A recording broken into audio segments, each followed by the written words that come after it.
Hi hello नमस्कार. चटणीगिरीच्या आजच्या भागात तुमच्या सगळ्यांचं मनपूर्वक स्वागत. आज आम्ही घेऊन आलो एक आगळी वेगळी लोणच्याची रेसिपी. आय नो आमच्या चॅनलचं नाव चटणीगिरी आहे, पण कधीतरी वेगळ्या प्रकारची जर लोणची असली तर आम्ही ते तुमच्यापर्यंत नक्की पोहोचवू. तर आज आम्ही करणार आहोत फ्लॉवरचं लोणचं. तर त्याच्यासाठी लागणारं साहित्य बघूया. पण सगळ्यात पहिले फ्लॉवर, त्याच्यानंतर लिंबू. याच्यात तुम्ही लिंबू, विनेगर किंवा आमचूर पावडर यापैकी काहीही टाकू शकता. आम्ही आत्ता लिंबू घेतले. 2 ते 3 लवंग आणि 2 ते 3-4 काळी मिरी. त्याच्यानंतर हा लोणचा मसाला आहे, तयार लोणचा मसाला. जर तुम्हाला घरी लोणचा मसाला बनवायचा असेल तरी तुम्ही बनवू शकता, पण आम्ही हा बाजारातला लोणचा मसाला आणलाय. तिखट, हळद, मटार हे ऑप्शनल आहे, पण ह्याच्यावर जर टाकलं तर दोघांचं कॉम्बिनेशन खूप छान होतं. आपण साधी जरी फ्लॉवरची भाजी केली तरी सुद्धा त्याच्यात मटार जर टाकले तर ते खूप छान लागतात, म्हणून आम्ही लोणच्यात पण टाकतोय. हिंग, जिरं आणि मीठ आणि तेल फोडणीसाठी लागणार. अगदी सहज पटकन 10 मिनिटात तयार होणारी ही रेसिपी आहे. हा, पण एक महत्त्वाची टीप अशी आहे की हे लोणचं मुरायला 1-2 दिवस लागतात. आणि ह्याचं जे म्हणजे लोणचं आपण किती दिवस खाऊ शकतो, तर आपण जसं कैरीचं लोणचं वर्षभर खातो तसं हे नाही खाऊ शकत. आपण 8 ते 10 दिवस केल्यानंतर ते खाऊ शकतो. आणि केल्यानंतर 2 दिवसांनी ते चांगलं मुरतं, कारण फ्लॉवरला त्याची अशी स्वतःची काही चव खूप नसते जसं बाकीच्या भाज्यांना असते तशी. तर त्याला लिंबू किंवा विनेगर किंवा आमचूर पावडर आपण जे टाकतोय ते व्यवस्थित मुरून ते ॲब्झॉर्ब व्हायला 1-2 दिवसाची प्रोसेस लागते.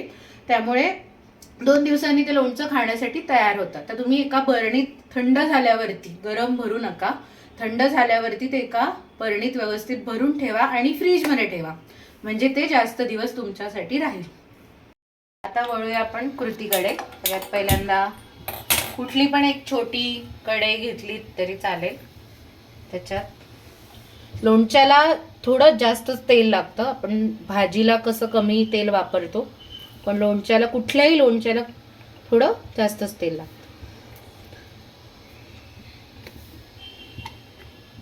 आता ह्याची टेक्निक अशी आहे की हे तेल व्यवस्थित थंड झाल्यावरती मग ह्याच्यात आपल्याला हे ओतायचं आहे. गरम तेलात फ्लॉवर टाकायचा नाहीये आणि फ्लॉवर मध्ये सगळ्या गोष्टी मिक्स करायच्या. आपण हा फ्लॉवर कढईत टाकणार नाही आहोत.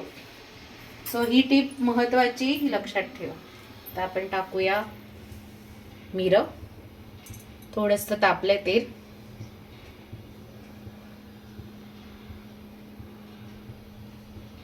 मिरं आपलं तडतडलं थोडंसं की लवंग टाकूया. 3 लवंग आणि 4 मिरे असं टाकलंय आम्ही. त्याच्यानंतर टाकूया जिरं. मोहरी टाकली तरी चालेल, आमच्याकडे आज मोहरी उपलब्ध नव्हती, मी जिरं टाकतोय. आता ह्याच्यात आपण व्यवस्थित सगळं जिरं, हिंग आणि आपलं लवंग वगैरे, मिरं वगैरे टाकून झालंय. हे थोडंसं थंड करतोय आम्ही, कारण गरम तेलात आपण ज्या वेळेला तिखट किंवा कुठलाही मसाला टाकतो त्यावेळेला ती जळण्याची शक्यता असते. त्यावेळी आपण गॅस बंद केलेला आहे. हे तेल जेव्हा कोमट होईल तेव्हा आपण हे सगळे मसाले, आता ह्याच्यात काय काय राहिलं, तिखट, हळद, लोणचा मसाला आणि मीठ, या गोष्टी ज्या आहेत त्या आपण टाकणार आहोत. तोपर्यंत आपण आपला फ्लॉवर आणि बाकीच्या गोष्टी मिक्स करायला घेऊया.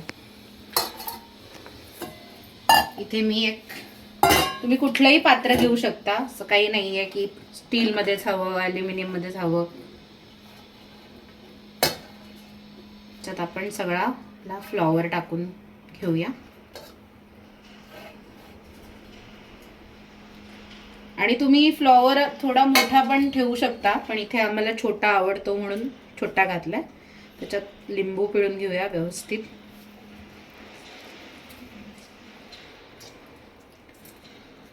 लोणच्याला व्यवस्थित खट्टा मिठा असं टेस्ट असली की छान लागतं, म्हणून इथे एक अख्खं लिंबू आम्ही पिळून घेतोय. तुम्हाला जर कमी आंबट आवडत असेल तर तुम्ही ते कमी आंबटही घेऊ शकता. ते बघू शकता, एक लिंबू व्यवस्थित पिळून झालंय. त्याच्यात आम्ही मीठ टाकतोय आणि हे मिक्स करून घेऊया.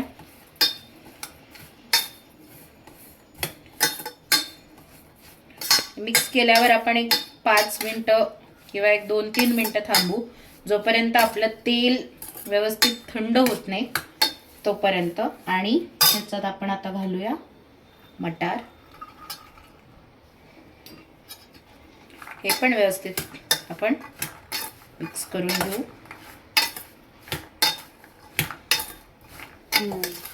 आणि एक 5 मिनटं ह्याला रेस्ट देऊया आपण.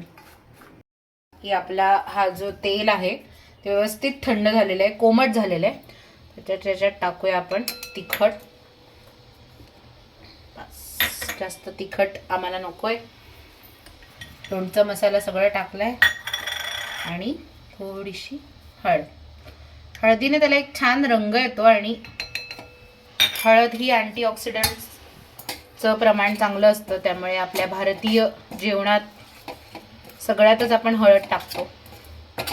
तर बघू शकता तेल छान आपलं असं वर आलंय. हेच आपण जर गरम तेलात टाकलं असतं तर आपला मसाला जळण्याची शक्यता होती. हा आपण आता याच्यात व्यवस्थित मिक्स करून घेऊया.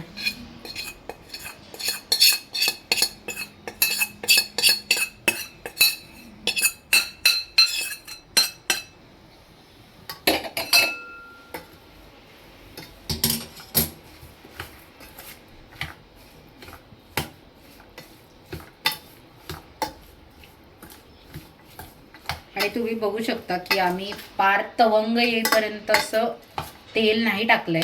खूप तेल काही लोक लोणच्यांना वापरतात. आम्ही तेवढं तेल नाही टाकलंय. कुठेही तुम्हाला इथे तवंग दिसणार नाही. तो जो लालसरपणा आलाय तो आपल्या लोणचं मसाल्यामुळे आलेला आहे. आणि बघू शकता तुम्ही 10 मिनिटाच्या आत तुमचं हे लोणचं तयार होतं. हा, पण तुम्हाला जर हे पाहुण्यांना सर्व करायचं असेल तर 2 दिवस आधी बनवायला लागेल. हे लोणचं थंडीत नॉर्थ साईडला खूप खाल्लं जातं. आपण सीझन नसताना हे बनवलंय. काहीतरी वेगळं एक्सपेरिमेंट करायचं आणि आम्हाला मुळात चांगला फ्लॉवर मार्केटमध्ये मिळाला होता म्हणून आम्ही बनवलं. तुम्ही कधीही बनवू शकता, त्यामुळे बनवा, नक्की ट्राय करा. आणि हे आपलं लोणचं तयार झालेलं आहे. आता हे आम्ही बरणीत भरून ठेवणार, 2 दिवसांनी खायला तयार. तर चटणीगिरीला सबस्क्राईब करा आणि आमच्या चॅनलला खूप खूप असा सपोर्ट करा. नवीन नवीन रेसिपी आम्ही घेऊन येऊ. मध्ये खूपच खंड पडत होता, पण आता आम्ही तुम्हाला वेगळ्या वेगळ्या रेसिपीज झटपट देऊ. आणि भरपूर खा, आनंदी राहा.